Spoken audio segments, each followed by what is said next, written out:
We'll get going in 2 minutes, but while you're waiting, you can go ahead and fill out the Slido poll. What was something unexpected you learned during the poster session? Or anything of note that you learned? Feel free to type in anything in there. Oh, these are great. Everyone poops. Yeah, that's a good thing to learn. I know. I had a book about that when my kids were toddlers, right? So I'm pretty sure I have that one down already.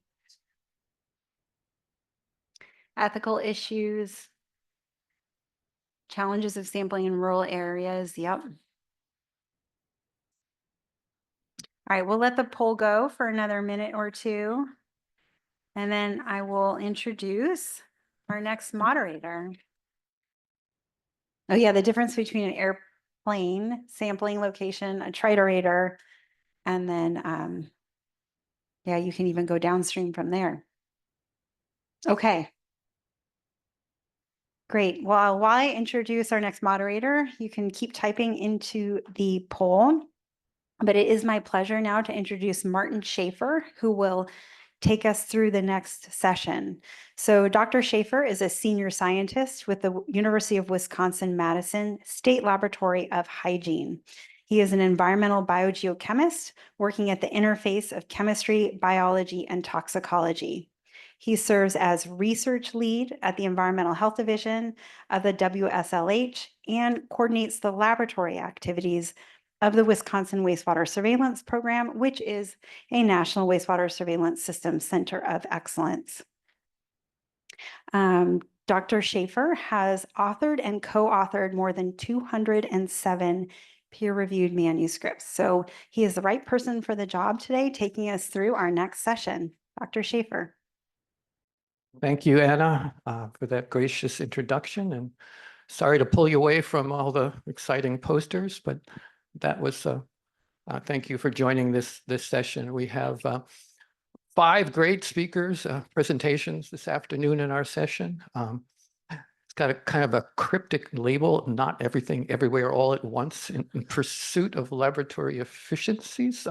I might add best practices where appropriate, but maybe we could reword that to kind of overarching theme of workflow optimization, kind of fit for purpose. And so we have 5 talks. 2 of the talks will, from Dr. Healy and Dr. McGruder, will walk you through the considerations of workflow effectiveness and efficiencies, and the decisions that one has to make for some of the major components of wastewater surveillance. So what type of sampling apparatus, what type of tools, approaches, laboratory protocols, in particular liquid solids versus solids, concentration capture kind of methods, and then some reporting conventions and throughputs and cost. And efficiencies will be thrown in there throughout those talks. More of the kind of pathogen agnostic approaches, although certainly many of them will need to be adapted for certain types of pathogens. And Hannah will also talk about some use cases, looking through at least 3 of those different workflows. And then we have 2 talks where we're going to dive deeper into the workflow efficiencies of pathogen sequencing from wastewater. And Dr. Matzinger and Dr. Vaughn will give those talks where Shannon will talk about more target approaches rather than metagenomic approaches at this point, go through some use cases, and Eric will focus a lot on cost considerations and efficiencies in the sequencing operations in his lab. And we have one other talk, but certainly not least, Griffin from my lab in Wisconsin, who's going to be talking about workflow optimization and efficiencies for antibiotic-resistant genes and C. auris in wastewater. And obviously was not in the right order. I tried to categorize them by topic, but anyway, so we probably should have reorganized the talk order. But anyway, I have my pleasure to introduce Dr. Hannah Healy. Dr. Healy is a postdoctoral fellow of environmental engineering at Yale.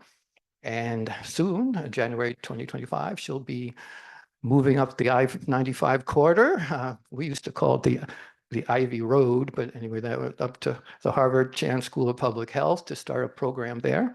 Her research focuses on pathogens and their broader microbiomes and engineered water systems, spanning the whole range of wastewater surveillance topics. She began conducting research on wastewater surveillance during her PhD at UC Berkeley, where she helped launch the COVID Web Project, and now she helps oversee the Yale New Haven wastewater surveillance program. Hannah? Yeah, thank you for the introduction. And it's so exciting to be in this room with all of you, all of these leaders in wastewater surveillance, both in research and in implementation. And I'm excited today to kick off kind of the nitty-gritty talks on different methods. Okay, here we go. So today I'll be talking about choosing the right concentration and extraction method for your site. Because in line with the session title of Not Everything Everywhere All at Once, there are many different options of many different protocols to consider when you're launching your wastewater surveillance project. And so what do you consider and how do you narrow these down to choose which protocol is actually going to be right for your site? And so there are broadly three main considerations, I think. There's your sampling location, which will define your sample type. There's your downstream methods and your priority targets, priority being a keyword. And then there's your laboratory logistics, things like automation, turnaround time, and cost. And so let's talk about that first consideration, just sampling location and sample type, because this has a large influence on the extraction method that you'll use. So for example, if you're sampling at a wastewater treatment plant, you might be able to sample the primary settled solids, in which case you would want to do a solids extraction. But if you're sampling from a subsewer shed location, like a manhole or facility scale or sewage impacted natural waters, or from the influent of a wastewater treatment plant, you're going to end up with a raw wastewater sample, unless you end up with a more swab or something else, but that won't be the focus today. And if you end up with a raw wastewater sample, then it's really important to recognize that raw wastewater is comprised of two phases. So there's the liquid phase and the solid phase. And that's important because a lot of protocols will have you first start by completely removing one of these phases, in which case you would do an extraction of the solids fraction, an extraction of the liquids fraction, or you could try to do a direct extraction where you get at both of these fractions. And because a lot of protocols involve really focusing on the solid or liquid fraction, there have been several studies at this point that have tried to identify where the targets are in our wastewater samples. And numerous studies at this point have shown that viruses at least are enriched up to 1,000-fold in solids on a mass basis. And so this might lead us to believe that we should be always extracting from the solids. Except that the solids content is quite low in raw wastewater. So you actually have more total viruses in the liquid fraction of wastewater until you hit a solids fraction of around 0.1%, or equivalent to a TSS of 1,000 milligrams per liter, which we know is quite high. So what does this mean for your extraction? Well, it means you're probably going to be fine if you have enough solids volume. So if you have a large pellet from a high solids concentration wastewater, or you can settle out a large volume of wastewater, or if you can sample directly from the primary settled solids. It means you're also probably going to be fine if you extract a large liquid volume. So we're talking more that 50 mil sample. But it's going to be even better if you can extract some from both.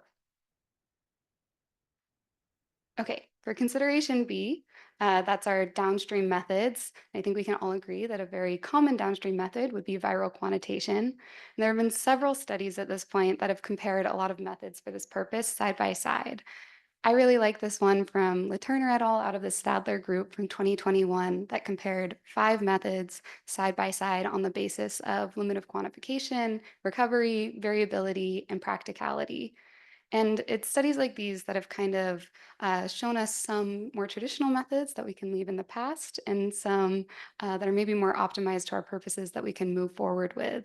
And so in this study, they recommended HA filtration and bead beating, which is definitely still in use today by several labs. And then also direct extraction scored pretty well, except for its limit of quantification. But I think that's because it was a small volume direct extraction, and you can kind of get around that if you're using these large volume direct extraction methods. And to help support that is a much more recent publication from Zhang et al. With PI Rose Cantor. This is an excellent paper where they compared 4 different methods, and they did show that the highest dPCR concentration of SARS-CoV-2 was achieved with a large volume direct extraction. However, if your goal was recovery of viral genomes with probe capture sequencing, then ultrafiltration actually would have been the method that you should choose. And that's because it decreased your number of non-target reads, which is a really important parameter. And so this really excellently displays the trade-offs with downstream methods and how important it is to pick your priority when you're setting up your project. Okay, so for the rest of the presentation today, I'm going to kind of go through these considerations with 3 case studies of 3 different wastewater surveillance projects that I've been able to work on, where we ended up choosing 3 different concentration and extraction approaches. The first case is our Yale New Haven wastewater surveillance program, which I'm currently helping to oversee as a postdoc in the Petria lab. So this has been ongoing since 2020. We're still actively monitoring the East Shore Pollution Abatement Facility, which serves New Haven and the broader surrounding communities with a population of about 200,000. And because we're just sampling this one location and we have really easy access to primary settled solid sampling, that's what we've decided to use as our sample type and have been using for a while now. For downstream methods, there's a strong focus on viral quantitation, a variety of viruses, not just SARS-CoV-2. And we're using ddPCR, which is less sensitive to things like inhibition and has some gains with limits of detection. And then finally, for laboratory logistics, one of the main priorities that we set is automation was really desirable for us because this is so routine. And so the method that we chose is the Applied Biosystems MagMax Microbiome Total Nucleic Acid Kit. We use a 2 ml input of solids, which is actually a pretty high amount for a lot of solids kits. And we adapted it to add a bead beating step to the front end and some extra chemical lysis just to make sure it's extra thorough. And then we use the automated version of this kit where we input it into a Kingfisher Apex system. And so we can actually, it has really high throughput. We can process about 24 samples in 2 hours, where only a fraction of that is actually hands-on time. It's a non-targeted extraction, so every extraction method has its biases, but we're able to pretty thoroughly extract most things that we want to look at. The issue is it does run at a pretty high cost, so at about $27 per extraction. That's really only considering the kit and the plates. There's obviously a lot of other costs that go into that, with pretty high capital costs as well for the automated extraction system. But it works really well. And we've been able to monitor an assortment of different viruses using this method. These are just screenshots from our wastewater dashboard showing SARS-CoV-2, influenza, adenovirus, norovirus, so an assortment of enveloped, non-enveloped RNA, DNA, respiratory, enteric viruses. We also monitor RSV, HMPV, and a couple of others. And these correspond really nicely with clinical case data when available. And we've also successfully sequenced viral genomes using this method, although it hasn't been a priority for the project. So that brings me to the second case, which is wastewater-based epidemiology for the Bay Area, or COVID Web. So I had the opportunity to work on this during my PhD at Berkeley. This was a routine wastewater surveillance program led by Cara Nelson and Rose Cantor and Sasha Harris-Levitt, Matt Metzger, and just a big, wonderful team. At its peak, we were monitoring almost 50 sites across the Bay Area and other parts of California several times a week. And a lot of these sites, well, some of them were at wastewater treatment plants, but a lot of them were at the subsewer shed scale, at manholes, or at the facility scale. And so the sample type for this project, for consistency, was we just collected raw wastewater from all of the sites. For our downstream methods, there was a strong focus on SARS-CoV-2 detection. So this was really launching in summer, early fall of 2020. And for laboratory logistics, a lot of these samples were being shipped to us. So sample preservation was something we thought about, as well as throughput and cost. And then also at this time period, there were severe kit shortages. So we developed our own method. It was called the sewage salt silica and SARS-CoV-2 method, or the 4S method. And this allowed us to input a 50 ml sample of raw wastewater. Tubes were preloaded with salts and buffers so that there was some lysis and preservation that happened right when the samples were added. So it helped preserve them while they were being shipped to us for laboratory analysis. And then it cruxed on this silica column where we collected the total nucleic acids. And so our review of this method, again, it's kit-free, which was incredible at the time. There's the salt preservation. This similarly had around a 2-hour workflow, but with only about a 12 sample throughput. We saw great recovery, and the cost was only about $12 per extraction with really low capital costs. And similar to the last case study, we're able to show these really wonderful time series where on the top here is wastewater SARS-CoV-2 concentrations, and then on the bottom is cases. And you can see that this worked really well for us to construct these, and they aligned really well. We were also able to show curves like these at the subsewer shed and facility scale level, and estimate a WBE case detection limit around 2 cases per 100,000 people. And again, we were able to successfully sequence viral genomes using this method, although it's probably not the best one you would want to choose. Okay, so that brings me to the final case, which is our most recent project that we've launched, which is surveillance of an open sewage canal in Salvador, Brazil. So we're monitoring the wastewater of a community, Pau de Lima, which is densely populated, and their sewage actually gets piped directly to this open sewage canal where it mixes with natural waters, and therefore it has a really low solids content. For downstream methods, we're really considering a variety of targets, but decided that our priority would be SARS-CoV-2. And then for laboratory logistics, low cost is desirable. So the method that we chose is the Promega Wizard Envirototal Acid Kit. We adapted it so that we added a bead beating step at the front end, just again to be a little bit more thorough. And the cool thing about this method and the way that we're using it is we separate out liquids and solids at the beginning using centrifugation, and we actually process both fractions separately and then add them back to the column. So we're able to extract from both liquids and solids. Because of that, it has a little bit longer workflow. So it takes us about 4 hours on a good day and up to 20 samples. And this is similarly non-targeted, and it's really only a little bit more expensive than our kit-free method at around $15 per extraction. And because this was a brand new sample type for us, we did do a methods comparison here, so I don't have pretty time series to show, but I do have this, where we tested SARS-CoV-2 and then also Carger virus, formerly known as crossphage, the endogenous fecal biomarker. And we used the solids method from case 1 and actually saw no detection just because the solids content was so low. And then we tried doing a concentration step where we used the Ceres NanoTrap magnetic beads, and that helped a lot, but it has a much lower input volume than the Promega method. And so the Promega method ended up winning out, and we tried it with and without the solids amendment and saw about 50% gains when we added the solids back in. And so takeaways, it's just that multiple options, multiple concentration extraction protocols at this point have been validated with cases.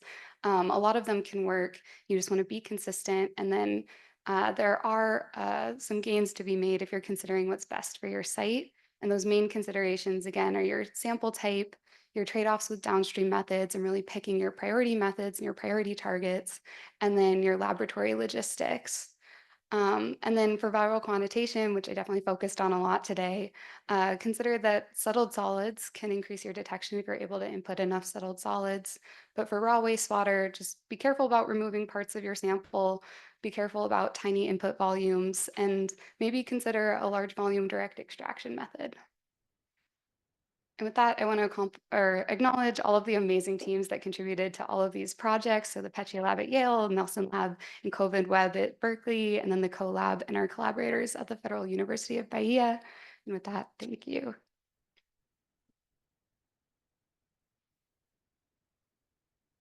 Thank you, Dr. Healy. There'll be an opportunity for questions after all 5 speakers. I think Eric will catch us up on time at the end, right? Okay. Our next speaker is Griffin Knuth. He's a microbiologist at the Wisconsin State Lab of Hygiene, wastewater-based epidemiology program. He's worked on method development for detection of a whole variety of pathogens from wastewater, including SARS-CoV-2, Candida auris, Hep A, and a whole range of CREs. He has a microbiology degree from the University of Wisconsin in Madison, and he's going to talk to us about wastewater surveillance of multi-drug resistant organisms. Griffin? Good afternoon, everybody. My name is Griffin Knuth. Martin almost got it right. I'm a microbiologist at the Wisconsin State Laboratory of Hygiene at the University of Wisconsin-Madison. I'm going to be talking about the method development for our multi-drug resistant organism wastewater surveillance project.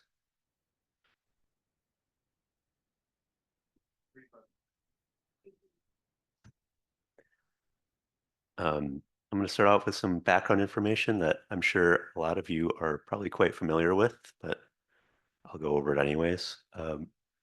Multi-drug resistant organisms are organisms that, through a variety of means, have the ability to break down or otherwise avoid antibiotics. They comprise a wide range of organisms, some of them notable examples being Candida auris, carbapenem-resistant Enterobacteriaceae, and C. diff. In the year 2019, they were responsible for almost 3 million infections and more than 35,000 deaths in the United States alone.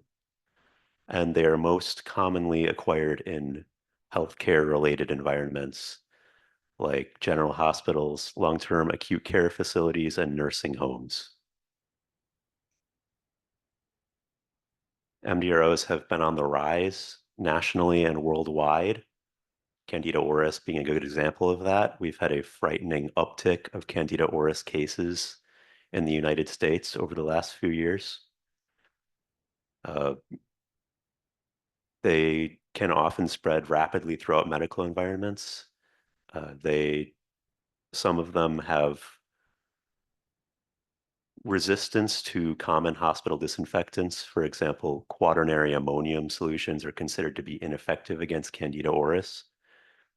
Additionally, horizontal gene transfer allows for even faster spread of the resistance-conferring genes, both within and between species.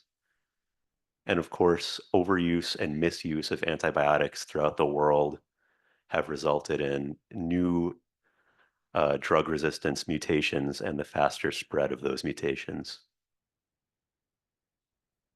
Obviously, clinical testing is crucial for monitoring MDROs, but there are gaps, and that's where wastewater-based surveillance can play a supporting role.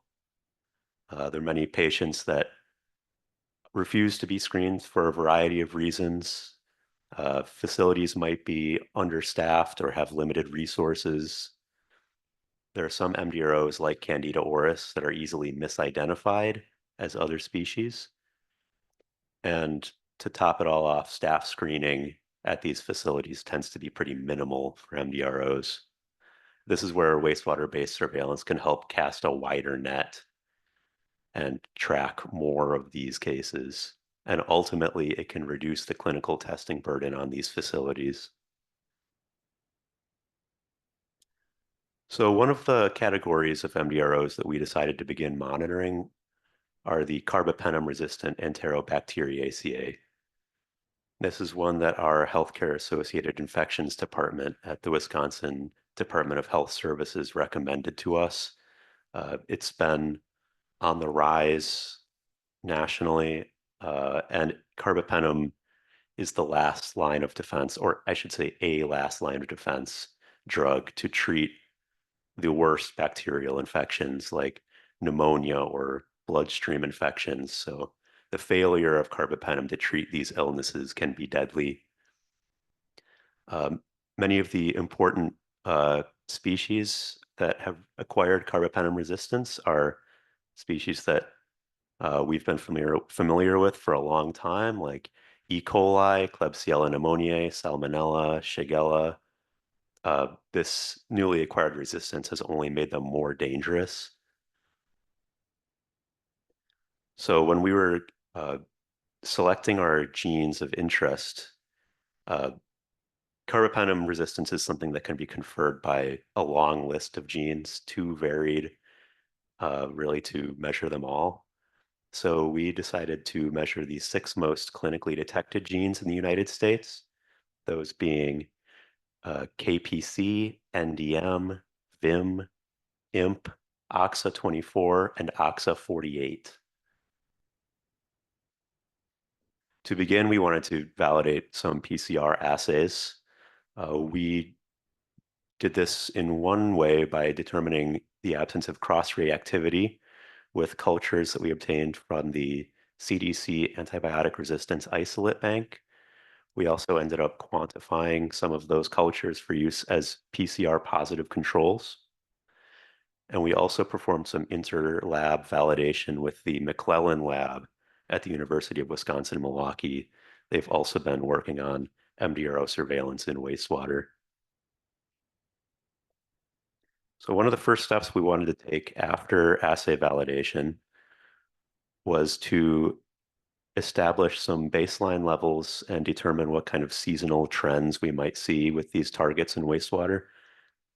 Luckily, we had about 2.5 years of filters that we had frozen from our COVID monitoring project. So that enabled us to perform a retrospective study. We performed the study on an urban sewer shed as well as 5 sub-sewer shed areas within that sewer shed on all of our targets, as well as our human fecal marker, HF183.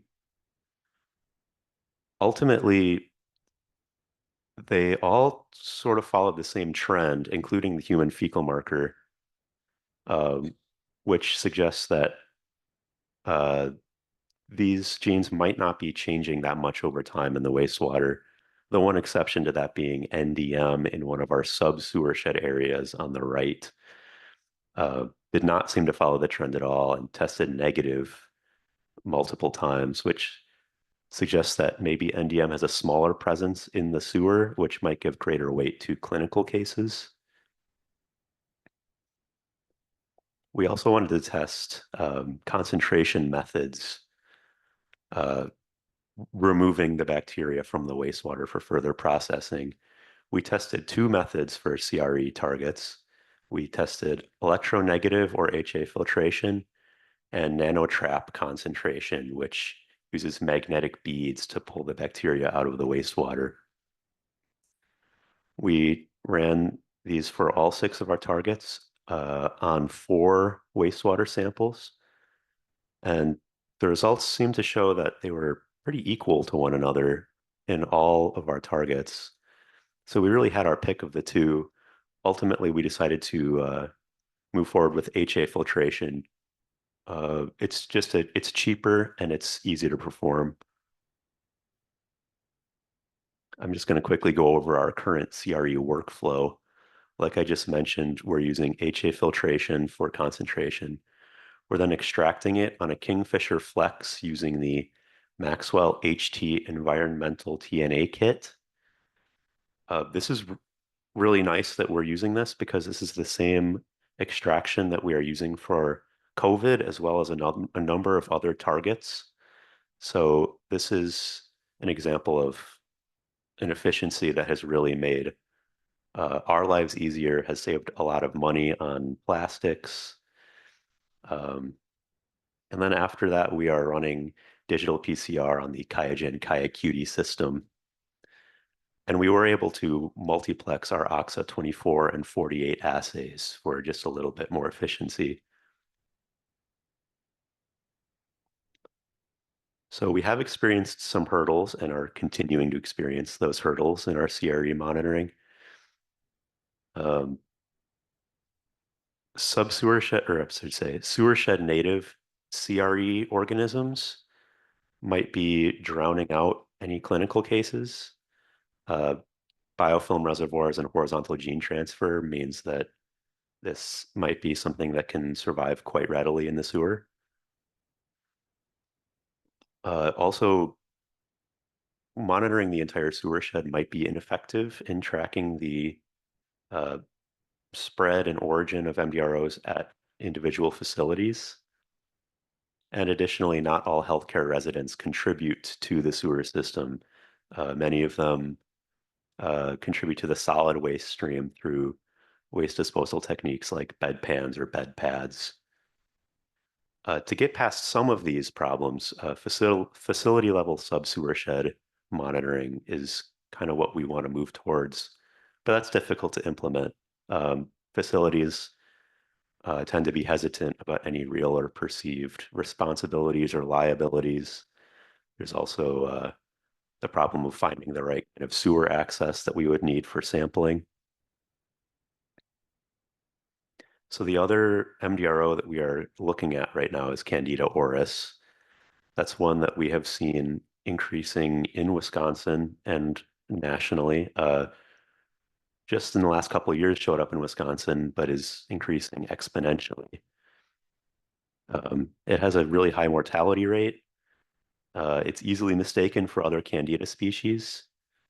And wastewater monitoring for this has been successful in other states like Nevada or California. So it's one that we were very interested in monitoring.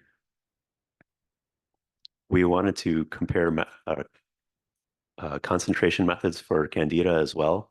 We tested 5 methods: HA filtration, Zymo water concentrating buffer, which is a buffer that you add prior to ultracentrifugation, just ultracentrifugation with no buffer, nanotraps, and Promega HT rapid capture, which is similar in theory to nanotraps. It uses magnetic beads.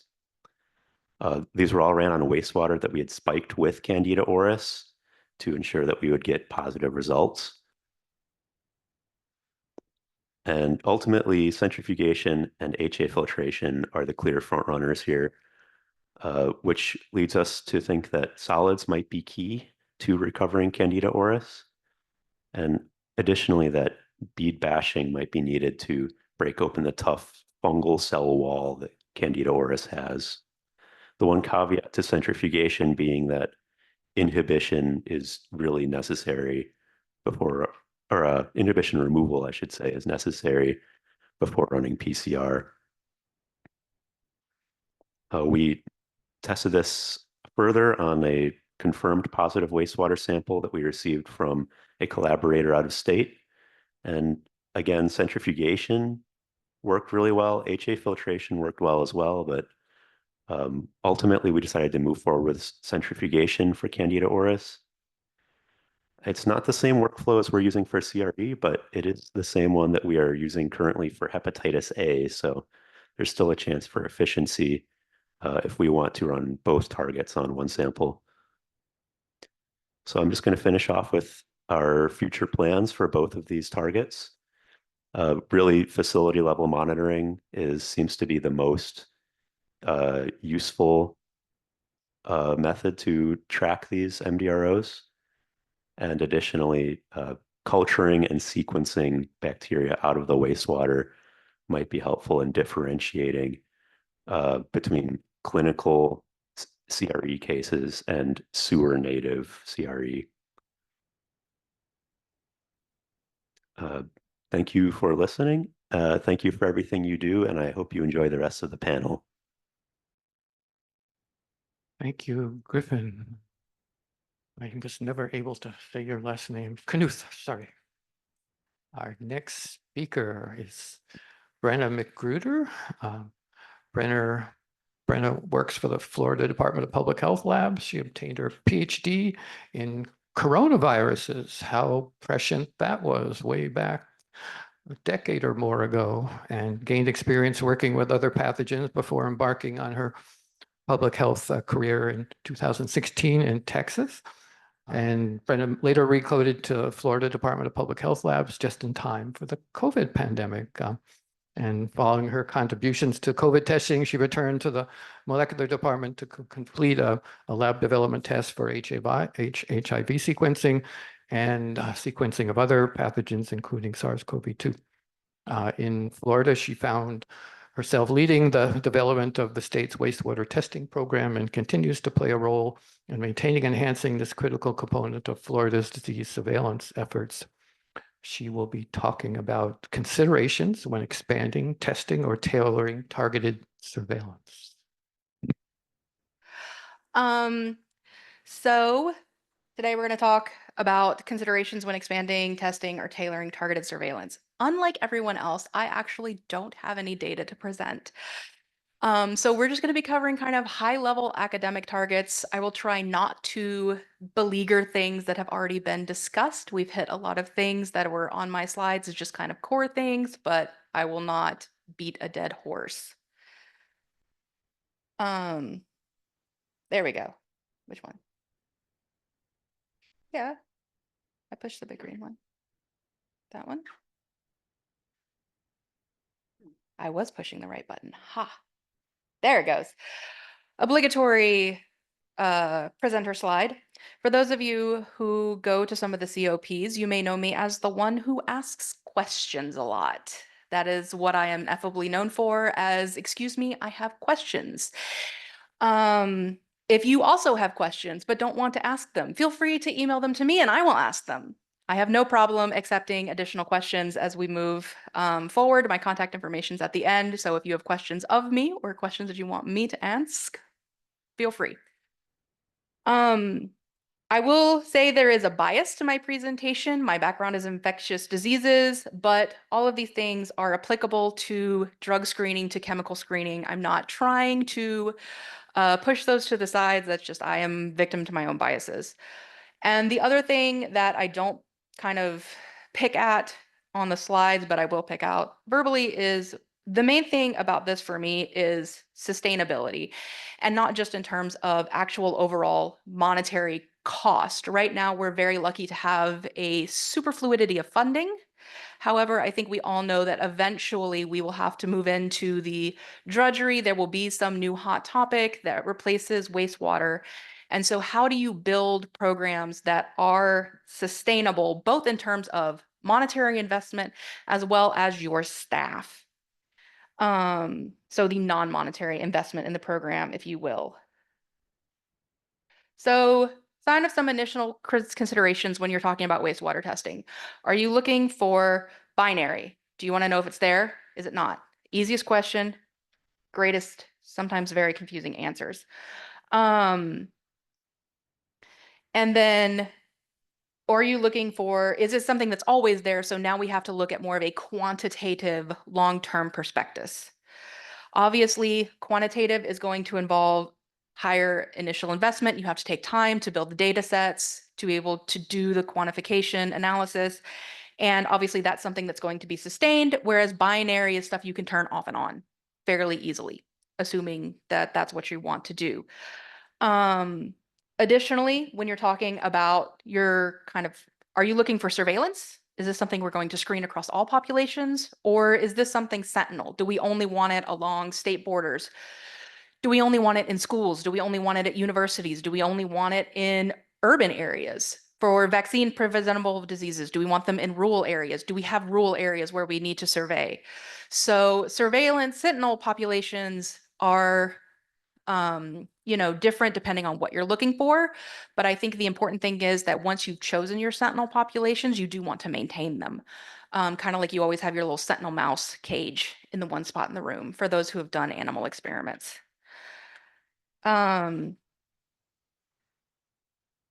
So moving forward, samples, I think we've beat this one into the ground. We all know the sample types. We're good. Mostly for this, is the sample type sustainable in terms of collection? Who's doing the collection? How much is it going to cost to sustain the auto sampler or whatever?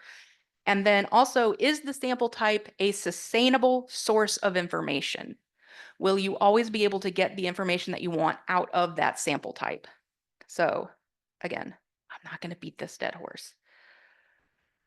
Moving forward, the thing that we've also talked about is location. Where is the sample coming from?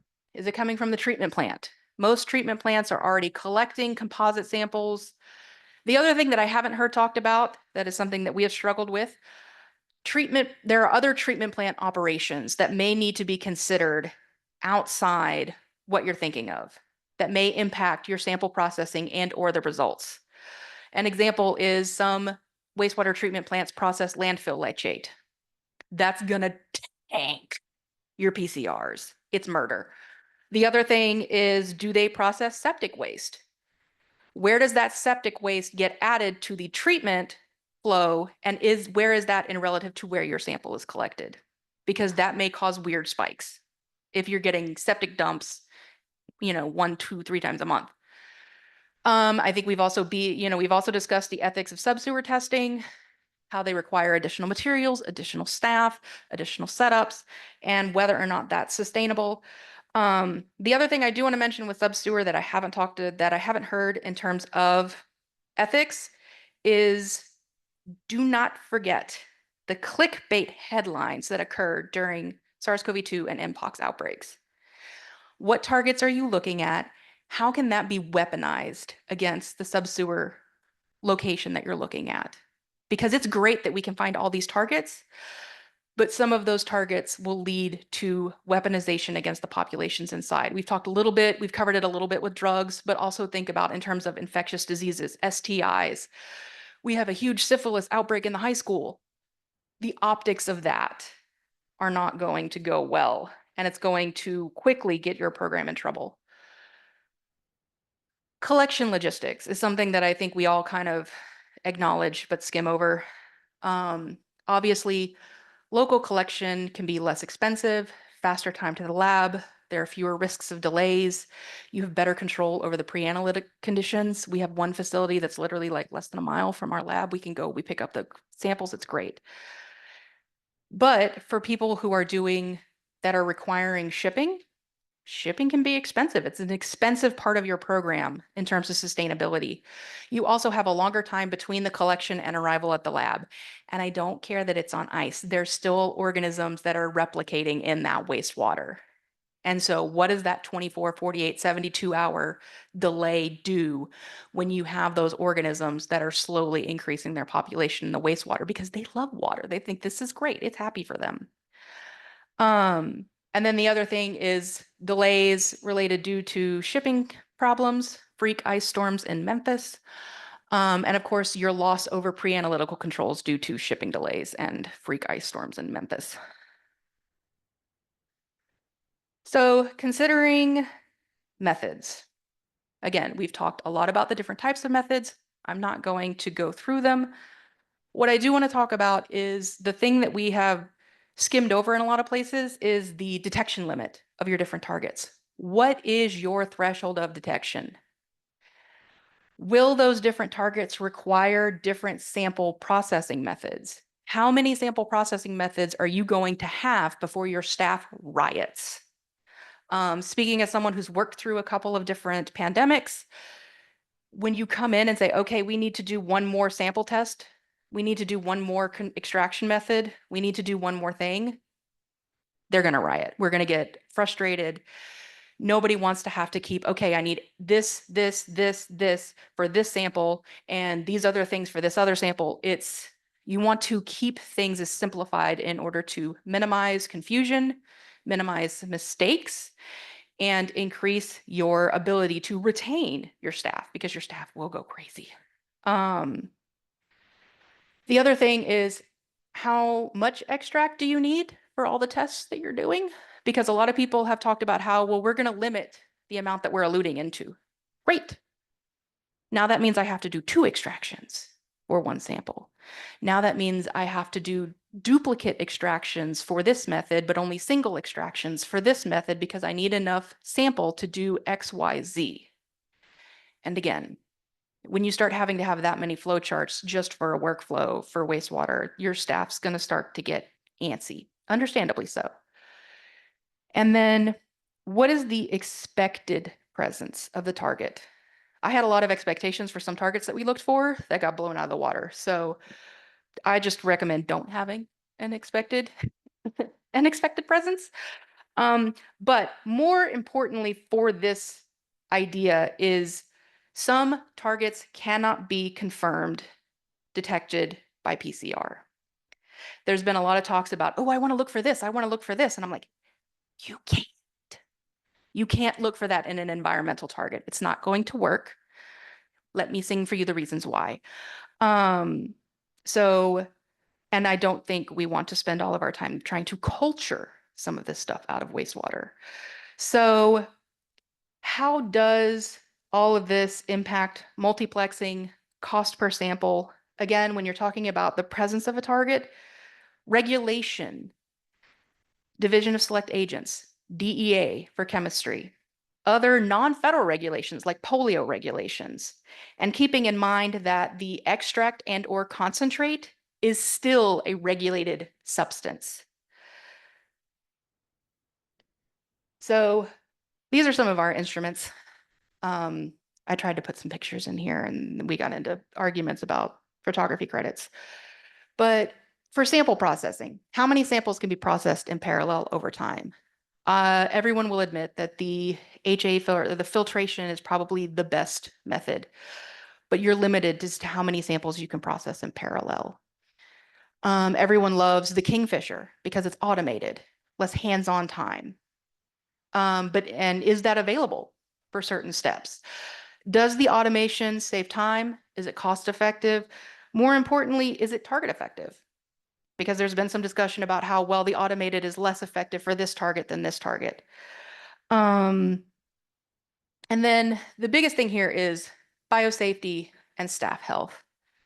I still have tendinitis flare-ups from SARS-CoV-2 testing and the pipetting and all the samples that we did. Yes, amen. Again, you don't want to have your staff out for, repetitive motion disorders. And so I think if you don't take anything else away from this, take this away. The best method may not be the most sustainable. We spend a lot of time talking about, well, this is the best method for this is the best method for this is the best method for that. True, I will not argue that. Scientifically, it's sound. I'm not arguing with your data. I'm saying that in terms of sustainability, in terms of employee retention, in terms of no one going insane in my lab, the best method may not be the most sustainable.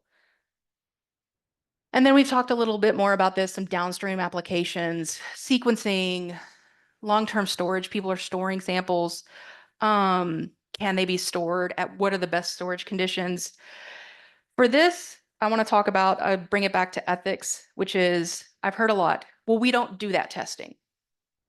Cool. As I had one wastewater researcher ask me, but can you? Can you do this from this sample? In which case, you need to channel your inner evil scientist. If you need to borrow mine, just promise not to get freaked out, because I've had people give me some very concerning looks when I talk about what could be done with some of these samples. What could I pull out of these samples? No, I can't pull out an individual's genome, but I can pull out cancer genes. I can look at percent cancer genes in a given population. How can that be weaponized? Public health utility? Yes. But it can also be used against people in terms of what's an insurance company going to do with that information? So I have to quickly move through some of this stuff. Data implications. There was a CDC paper on mpox that talked a little bit about this, where population impacts what your limit of detection is going to be. How many people are contributing to the waste stream affects how many positive people you need to see a detection. Also, something we haven't run into yet because we haven't really started digging into the bacteria is biofilms. We will get there eventually, where biofilms are going to start messing with our analysis and our ability to track certain pathogens. And this is where we get into anything, everything, all at once. Basically, almost everything can impact interpretation and implications of final data. So when you're talking about data, you need a data scientist, you need a lab scientist, you need an epi scientist, you need a team of people to look at the data and to really go over the limitations and what can be impacting your findings. So this is my final slide. If you have, again, questions for me or questions you need me to ask, feel free to contact me, and thank you for your time.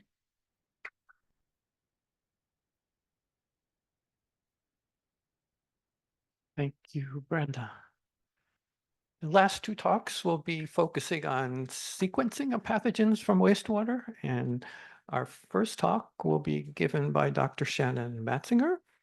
Shannon is a genomic surveillance, got it right this time, program manager for the Colorado Department of Public Health and Environment State Laboratory, where she oversees all wastewater detection, sequencing, bioinformatics, and genomics analysis efforts for the state. No wonder she doesn't have any free time. She also serves as a laboratory lead for the Colorado News Wastewater Center of Excellence. And she's going to be talking to us about the use of targeted wastewater sequencing to inform public health response. Hello. I love the last presentation. It's kind of like you're in my brain all the time with all the questions around wastewater testing. And so my presentation is to focus heavily on how we focus in on sequencing in Colorado, because there's so many questions about all the other applications we could use it for and how agnostic we could get. This is the big green button in the middle. Okay, great. So I think this room probably knows more than any other room I give presentations to about the differences between sequencing from clinical samples versus wastewater, but just to kind of go over it. And what considerations we have when we're looking at wastewater rates. So in an individual sample, you're looking at one infection, possibly a co-infection, but in general, you can glean an entire genome or larger segments of the genome out of these out of individual samples.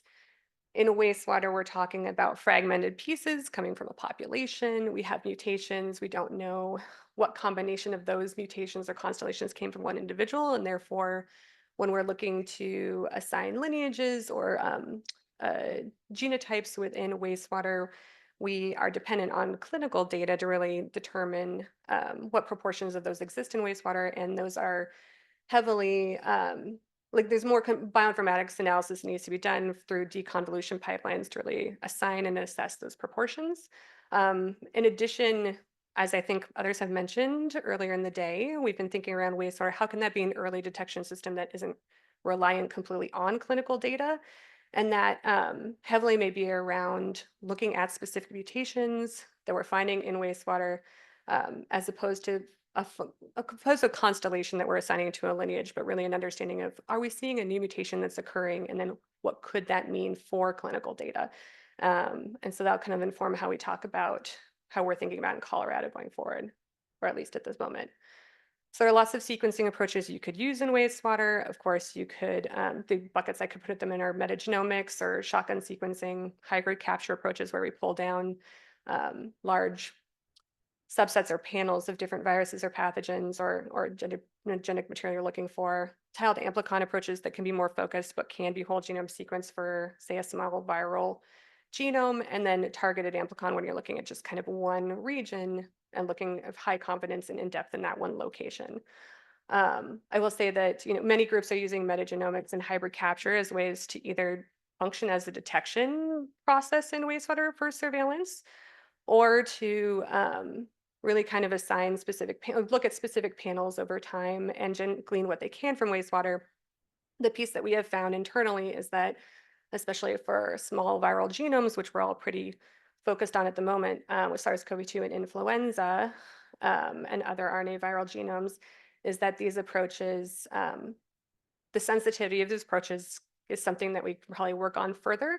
And it's been hard to get enough reads in specific locations to have confidence in some of the mutations we're trying to look at. And so in Colorado, when we're trying to get a quick assessment for situational awareness or to have high confidence in some of the phenotypic effects that we're seeing, we're really looking to get as much depth as we can when we're finding a mutation. And so we've been focusing heavily on tiled amplicon and targeted amplicon. And so I'll just kind of go through some of our use cases. And I don't think I have time to really run through this slide, but pretty much all the things I've already talked about, and I think all use cases will kind of describe them, right? So, of course, SARS-CoV-2. Colorado was the first state to find the alpha variant in early 2021, as was discussed earlier.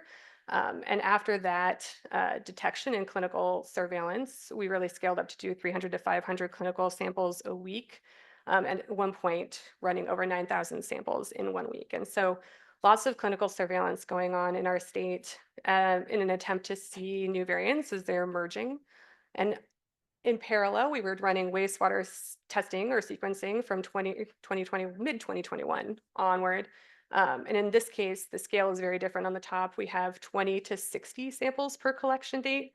And when we're doing 60 samples over time, we were getting up to, we could have gotten contribution from up to 4 million people, right? So we're looking at that population level introduction. And so these two surveillance systems do very different things. And we're thinking going forward, how do we merge them and utilize them together?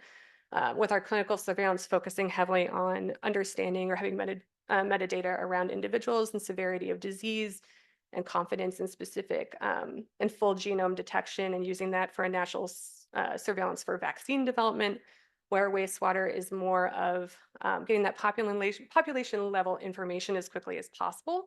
And then can we focus in, as has been mentioned before, and I think people are starting to hone in on, which is looking for specific mutations increasing over time as opposed to assigned lineages. So we have developed developed an analysis pipeline that looks for re-emerging mutations that we haven't seen in clinical samples for a given period of time, and novel mutations that we've never seen in clinical samples. And so we've definitely been able to see increases in the FLIRT mutations and other mutations that are closely assigned to those lineages, and we're working on growth rate or kinetics around that could help with an alert system going forward.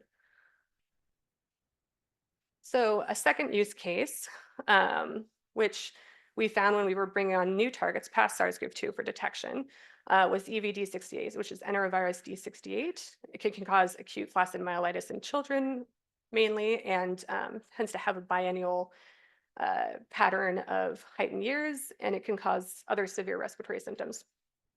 Most of the country, including Colorado, doesn't have an intense or representative national surveillance system for this pathogen, but our Colorado Children's Hospital does do surveillance on a subset of their samples each year.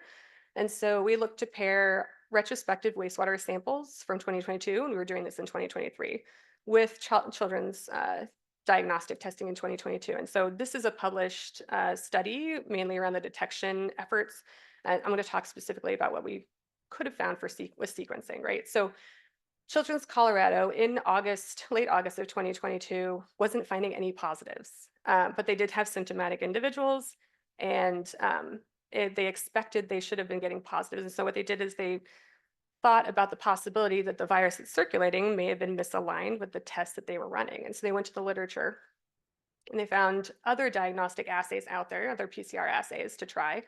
And lo and behold, they identified that about 75% of their samples were actually positive in late August, when they found one PCR assay that they could utilize and find actual positives. And so the red bars here show the positives over time during that season, and the blue bars show the negatives. And so they found that they did have to change their assay based on this evolving pathogen.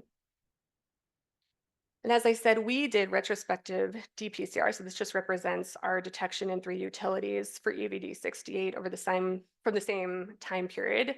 And those utilities are aligned with the addresses or the residents of the individuals that were tested in children's surveillance system.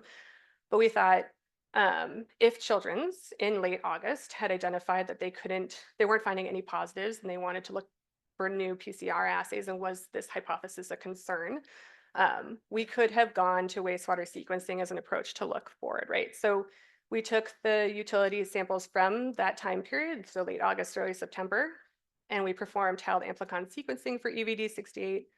We were able to get the full genome of EVD68 out of these 3 samples, and we were able to sequence in depth from those locations where the primer probe sat down for that assay that they were running at the time. And this could have informed them quickly to look at new assays or develop a new assay and more efficiently assess what needed to be changed. So this is an approach we feel like where wastewater could play a role in viruses that are evolving over time, those that we don't have a lot of sequencing data for, and diagnostic approaches have been developed, but they may not be future-proof per se, because these viruses evolve. And then finally, I don't know if everyone's been looking at the news, but Colorado has been very affected by the dairy HPAI event or outbreak.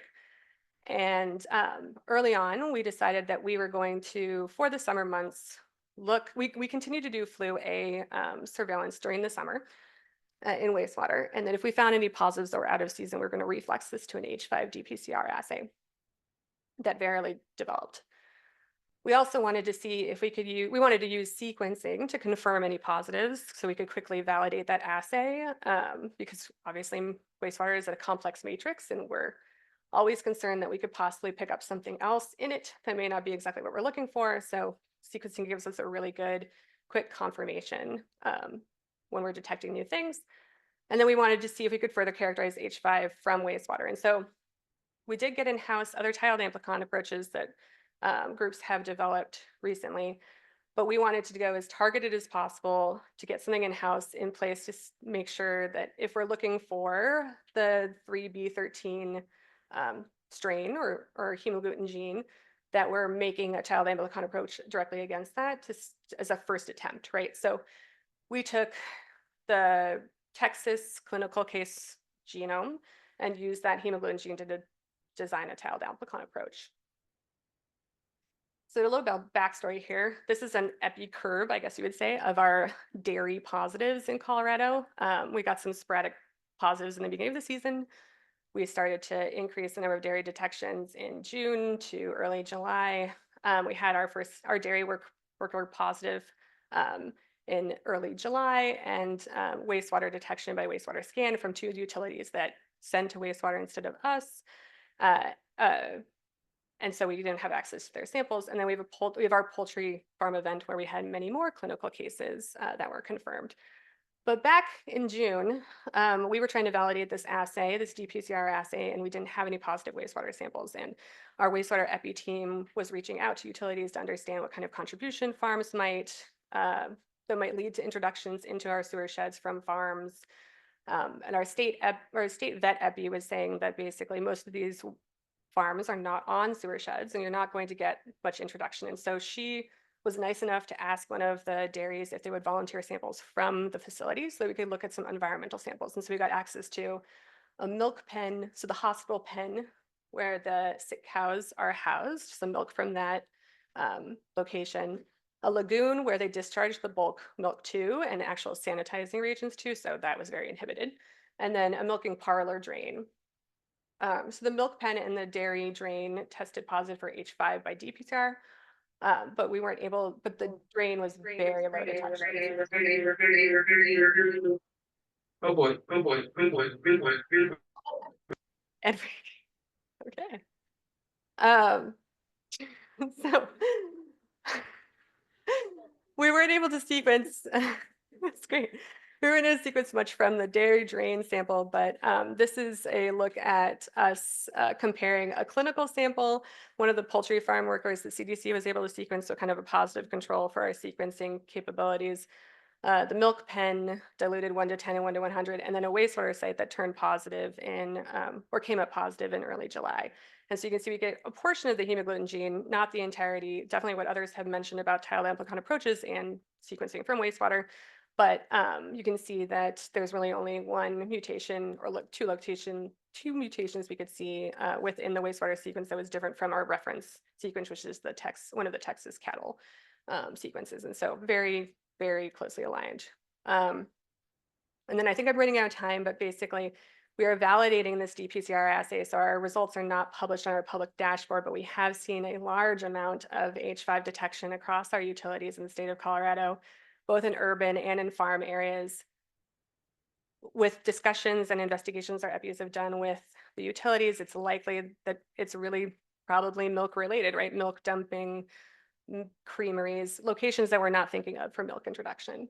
And then that we're able to use PCR sequencing from samples to detect very low positives and confirm that they are H5. And we even get small pieces from some of our low detections on a tiled amplicon approach, and those blast very closely to paddle. So we're not seeing the entirety of the gene, let alone the whole genome of influenza, but we're starting to use this information to understand what kind of version of influenza we're seeing in our wastewater sites. And so I think, running out of time, definitely seeing the reasons that we are using it for public health response. I think there's a lot of refinement around RNA integrity that other groups are working heavily on that will help push these approaches forward and make them more useful in the future. And definitely look forward to understanding how we better use sequencing.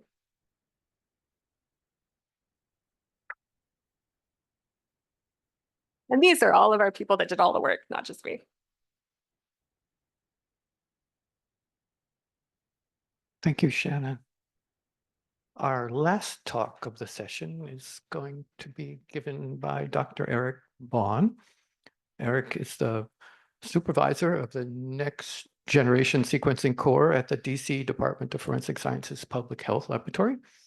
He earned a microbiology degree from Clemson in 2013, and his laboratory career began at the South Carolina Public Health Lab, where he conducted QA for the clinical microbiology lab. After obtaining a Master's of Public Health, he assumed the leadership role as the supervisor of the NGS laboratory at the DC Public Health Lab, where he performed surveillance testing for a variety of infectious diseases for the district. And he finished his Doctor of Public Health just this year. And Eric's going to talk to us about Poo-nalysis 101, managing wastewater sequencing and laboratory efficiency. Thank you. Yeah, I can never take credit for the titles. My APHL fellow always comes up with some really cool beginning titles for all these wastewater presentations. So real quick, I'm going to kind of go through overall what we do at the DC Public Health Lab for wastewater, especially in the molecular process. It's probably very similar, if not the exact same as a lot of y'all's labs. But then springboard it into what we're doing in the sequencing lab and how we're trying to manage cost savings, especially while right now we do have a good amount of funding to pretty much do what we want to do when it comes to sequencing of wastewater samples for a variety of different reasons. We're not ignorant to the fact that we do work in public health and that funding may decrease rapidly over the next coming years. And we want to be prepared that if we do lose funding, we are ahead of the game and we're not having to make cuts somewhere down the road. Disclaimer, the views and positions expressed in this presentation do not constitute an endorsement from the District of Columbia for any product that is mentioned. So for DC, again, probably like many of you guys, we do molecular testing and we receive the samples from 8 different ward sites throughout the city, as well as different randomized collection sites. Some are outside of long-term healthcare facilities, medical centers, wastewater collection facilities, places like that. We do RNA extraction and dPCR for SARS-CoV-2. And currently, the molecular lab is working on validating Series Nano for their molecular process for the extraction, as well as they're trying to optimize the entire molecular process from sample receipt to results reporting to be more streamlined, as well as working on increasing the number of targets that they're looking for, not just SARS-CoV-2, so going to influenza, RSV, and things like that. So based on that, as we get into sequencing, right now the only sequencing that we are doing revolves around SARS-CoV-2. But one of the things that we are trying to do is, what is our limit of detection? What is the average N concentration that we are getting from the molecular lab that is coming up with actionable or reliable results on our end? And we're also working on validating updated primer sets. So we're looking at kind of like the Arctic panels. If we're wanting to use those, are the new Arctic panels sufficient for SARS-CoV-2? Do we need to look at other methods?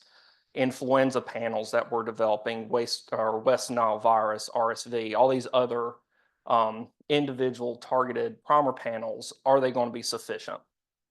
As well as optimized data analysis. And then some of the other projects that we're kind of working on are the different Illumina panels that are available, such as the viral surveillance panel and the respiratory panel. So with all of this, we have to take into the potential cost of doing all these things. As I mentioned, we do collections across the city, and we have 24 collection sites, 8 different wards, and then the remaining are from various different sites throughout the city, again, focusing on outside of correctional facilities, schools, medical centers. And that brings up a total of 48 samples a week because we do collect twice a week. Now, if we disregard the PCR results for SARS-CoV-2 and we just sequence all 48 samples every single week for COVID, we're looking at right around $198,000 per year. If we take that same approach for the multi-target panels that I mentioned. And one of the reasons we were thinking of that is, as I mentioned, that molecular is trying to add on additional targets beyond COVID. Well, if we're at $198,000 a year just for SARS-CoV-2, how much is it going to be just for influenza? How much is it going to be just for RSV or just for one of these other pathogens that DC Health and the other portions of the public health lab have interest in?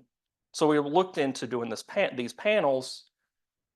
Well, as you can see, if we did that on all 48 samples, we're looking at around $612,000 a year, because those are not cheap panels. So then we were thinking, what about metagenomic sequencing? Bring in nanopore and just sequencing the sample and seeing what is there. Well, again, we're looking at around 115,000. And I don't know about y'all's lab, but even on a good year, we cannot support this type of testing, even just looking at the single target for SARS-CoV-2. That's about a third of our total sequencing budget for the year. So we need to figure out how can we lessen the cost of this testing. So one of the things that we're working on when it comes going back to the limit of detection is any samples that have an average N concentration above 1, we're going to sequence for SARS-CoV-2. And we were able to see in the little graph you have on the right side of the screen, that is a 2-week example of every sample that had an average concentration above 1. And we were able to get pretty good sequencing data out of the different concentrations and percentages of different variants and lineages. And for that 2-week span, roughly around 11 samples each. So if we stay with that average, we can look at about $94,000 a year, give or take, because we know we're not always going to have 11 samples each week. We may have a couple more, we may have less, but that would give us an initial savings of $103,000 per year. And then on a case-by-case basis, we can look into samples that are between 0 or greater than 0, but less than 1 average in concentration. And that would be done mainly because of an epi question. Does DC Health have a concern about something going on around one of the collection sites? And if for this particular time frame we're looking at, it's got a really low average in concentration, then we'll consider putting it on, because we do get a 70% recovery in sequencing data for COVID.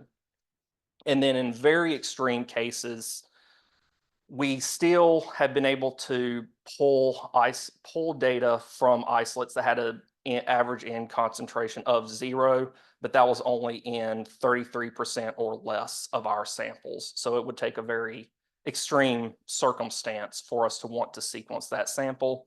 But again, it would all go back to what is DC Health? What are the epidemiologist questions? And is that something that we need to incorporate?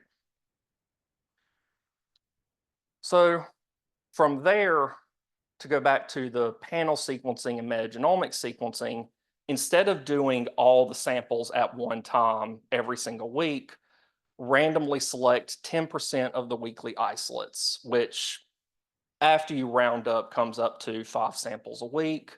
If we stick with nanopore sequencing, and this is based on the rapid sequencing kit, so we're really not determining which sample, we're just looking for everything, then we can kind of save around $85,000 a year and only need to spend about $30,000. But again, this is all subjective of pending epi data. We can increase the number of samples that we are wanting to test. And then this is where, if we're wanting to go into influenza, RSV, and that is something that we are detecting within the sample, then we can further sequence that sample in a panel, such as the Illumina viral surveillance panel. Or, as I have at the bottom of the screen, we can also look at the individual primer sets that we do have in the lab for clinical sequencing to see if that is an area we can go into if there is something of interest within that realm. And these are all the people within the lab that like to acknowledge that have been doing a lot of hard work around sequencing.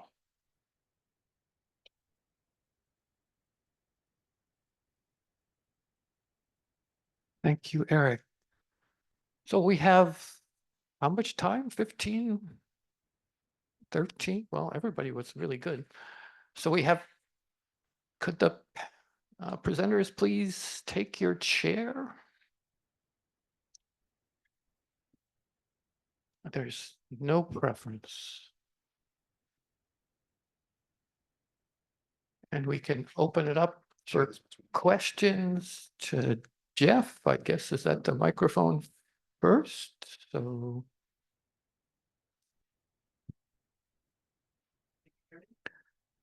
Not on the mic. Oh, there we go. Okay.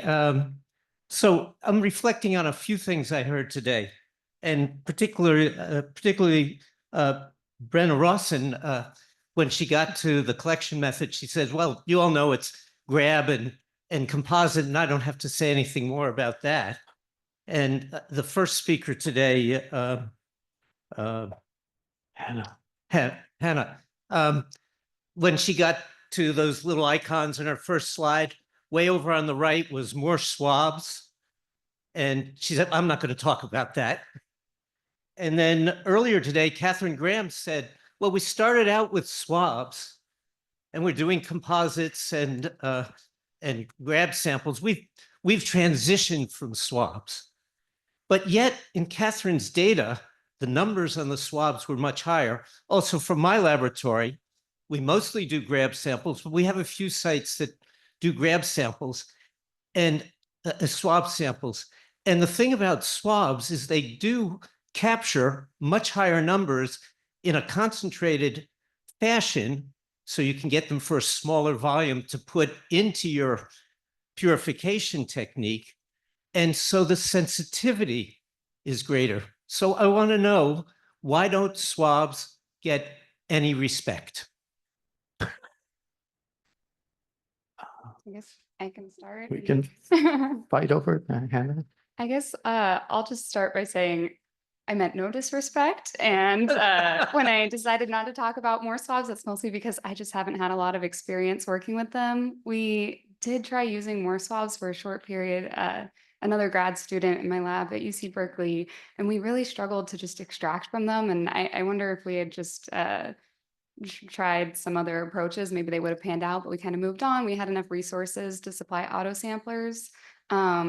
I also thought about using more swabs or passive sampling for our Brazil study, where low cost was an option, but we ended up finding the CEC auto sampler and finding enough resources for that. And it's small, it's half the cost of the larger auto samplers, and just composite sampling seemed like a better approach than more swabs if we were able to do it. But let me just say, more swabs is a very old technology.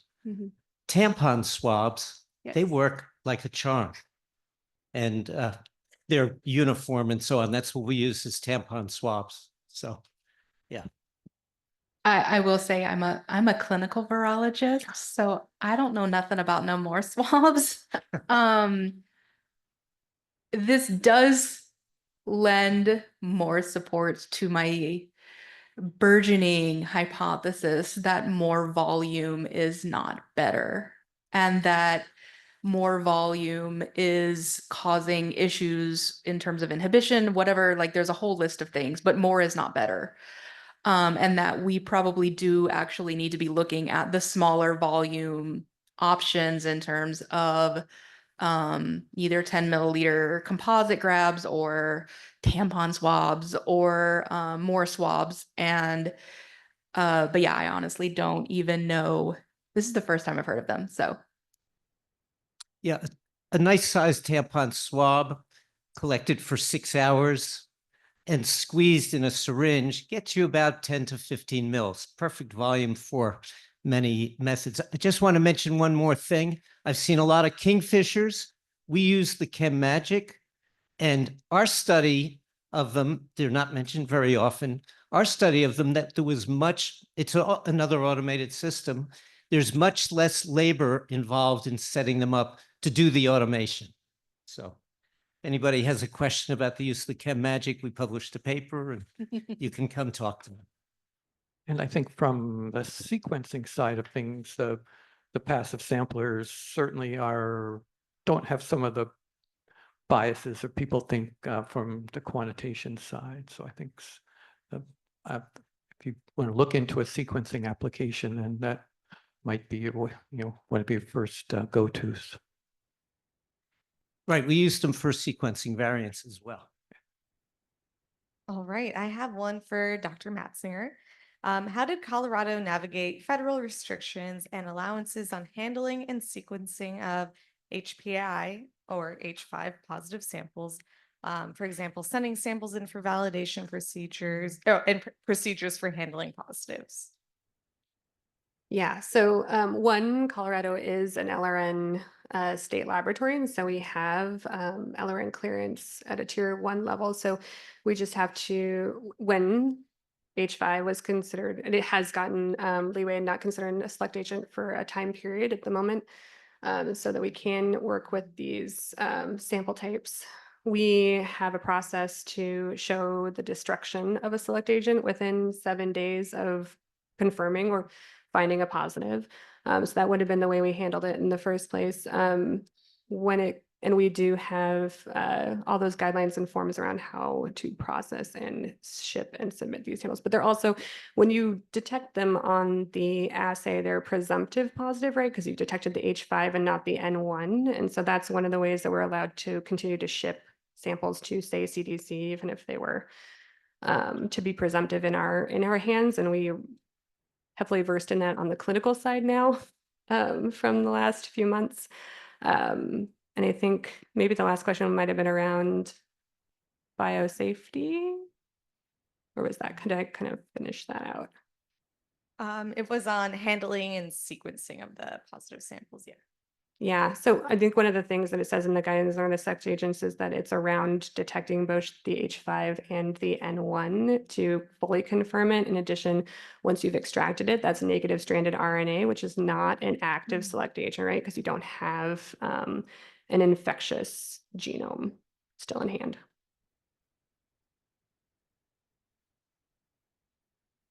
Kristen? Thanks, Martin. I have two questions, if I may, Martin. The first one is for Dr. Healy and Dr. Knuth, if I could. You showed data and commented, I think, on comparing methods for processing and concentration. And I wondered how much of a factor, if at all, was ease of the process and ease of automation of the process in deciding which was actually your optimal method. So it's very nice to see what was optimal in terms of outcome, but for us, often ease of automation is a big factor. We have up to 200 sheds that we're sampling per week. And so this is a big load to put through that for multiple targets. And often we have to do more than one extraction per site. So this is a lot of processing. And so ease of automation and ease of handling and ease of the procedure is an important factor for us. I just wondered how much of a factor is that for you when you're assessing the utility of the method? Yeah, I think that's an incredibly important consideration, and it's an automation is definitely, and like throughput and cost, definitely something we consider starting up a lot of our projects. I think in the final case that I talked about, where we did a side-by-side methods comparison, that was for a more recent project for the open sewage canal surveillance in Brazil, where that just wasn't as much of a priority for us. We were really concerned with sensitivity, but in terms of throughput, we're probably just monitoring one site, maybe on a daily basis, but we can batch things on a weekly basis. So that's just one extraction a week or one extraction batch a week. So throughput just wasn't as much of a concern. So that did have a longer processing time, but that wasn't the priority for us. But for our routine surveillance, that's why we brought in the Kingfisher for our Yale New Haven surveillance program, so that we can get the throughput. Somebody else want to comment? Yeah. Thanks. Yeah, and I think for our lab, at least for the targets that I was discussing, I think it's not going to end up. We haven't really started routine surveillance. I don't think it's going to end up being that high throughput. So that wasn't as much of a concern for us. But I know for like our COVID monitoring, which is definitely higher throughput, that is something that we definitely were concerned with. We did actually end up switching methods, concentration methods, in part because it was not only provided us better data, but also a big part of that was because it was much more efficient and saved us a lot of labor and time. Okay, thank you. My second question is for Dr. Matzinger. Shannon, if I could, on your sequencing method for HA, you mentioned that you weren't getting full sequence across the gene. And I apologize if I missed this on your slides, but were the gaps in consistently the same place? Were they sporadic across the length of the gene? What I'm getting at is, do we need to relook at the primer design? And also, what was your, and I know this is an impossible question because it depends on viral load, but what was the sort of average percentage coverage that you would likely to get? Yeah, those are great questions. And and things we've been thinking about. I would say that because I think I've heard anecdotally from other groups that it's been easier for them to sequence the back halves of the HA2 section of the HA gene and less the HA1, and probably related to diversity that you're finding in that region. I would say that because those samples came from a sample source, a wastewater source during this event in Colorado, because the HA2 region was identical and really high depth of coverage, identical to the dairy strain that we were looking for in the clinical sample and the milk pen sample, which we were able to get the HA1 region from. I wonder if there's something not just related to the primer scheme, but something about the amount or the integrity of our processing of the sample and getting intact RNA that is probably more of a factor there, but both of those are definitely a possibility. And then you had a second question. The average percentage coverage that you got. Yeah, so that the one that we got about 2/3 to between 2/3 and a half of the HA gene coverage was probably around 100,000 copies per liter. And I think things that have been lower than that, we've only gotten like maybe 2 amplicons worth out of it. So maybe 400 base pairs. So definitely, I think that a lot of what other groups are doing that we need to benefit from on sample integrity and processing for sequencing will help what we're doing in the future. Great. Thanks very much. Maybe time for one quick question online. Yeah, so we've got a question for Eric. Is it possible to optimize the percentage of samples selected for sequencing, or does it depend on epi priorities mostly? Yes, possible. Right now, the DC Health. So one thing about the lab is the public health lab is not part of DC Health. We're 2 separate agencies. So we do have to have some interesting communication back and forth between the epidemiologists and the laboratory and what we're doing. And right now, there's not too many questions coming from the epidemiologists when it comes to sequencing. They're kind of more focused towards the PCR result side. So what we're trying to do is optimize everything on our end so that once their focus shifts, we can kind of start being ready to either, I don't want to say fix what we're doing, because again, it will depend on what questions the EPIs are asking, but we may need to optimize, increase the number of samples we're doing, decrease the number of samples we're doing. But we want to make sure that fiscally we stay within the realm that we can still do everything that we need to do and be able to answer the EPI's questions. Thank you, Eric. And let's thank all our presenters and their great talks.